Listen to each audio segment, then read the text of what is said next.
Bonjour à tous. Alors, j'étais en train de réviser un mouvement, un FE4611, et je me suis dit que j'allais en profiter pour vous faire une petite vidéo pour vous montrer comment fonctionnait le système de changement de date. Donc ici, c'est un FE4611, c'est un mouvement qu'on va retrouver dans beaucoup d'IMA, notamment pas mal de Superman.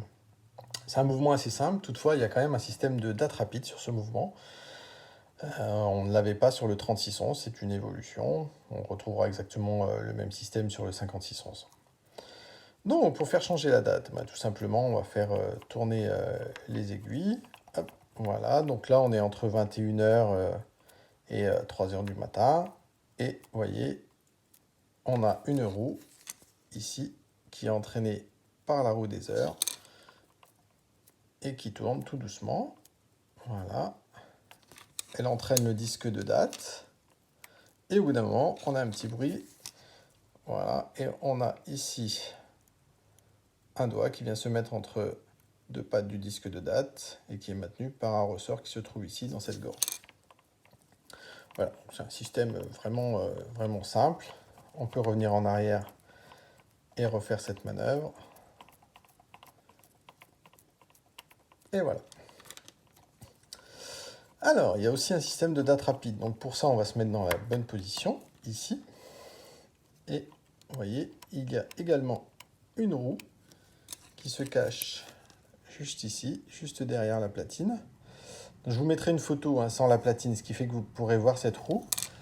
Donc cette roue entraîne le disque de date. Alors, on entend bien le cliquer qui à chaque fois saute l'écran. Voilà, si on tourne dans l'autre sens, il ne se passe rien.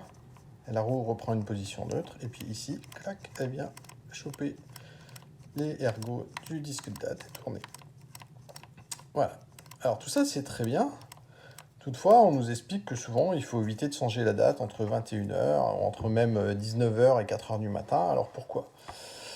Tout simplement parce qu'il y a des systèmes de date qui sont fragiles. Et si vous commencez à faire un changement de date rapide au moment où le changement de date a déjà été amorcé, vous pouvez abîmer des éléments du mouvement. Donc ici, on voit bien que si la patte ici, qui vient entraîner le disque de date, a commencé à pousser, elle vient toucher déjà les petits crans du disque de date. Et si là, je me mets en date rapide, je vais forcer tout ça et je pourrais tordre cette patte.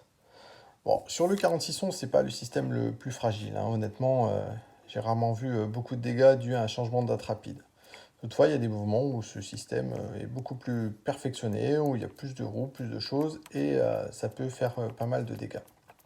Voilà, donc évitez quand même de de faire un changement de date rapide entre 19h et 4h du matin, comme ça vous êtes sûr de ne rien abîmer. Voilà, j'espère que cette vidéo vous a intéressé, et à bientôt.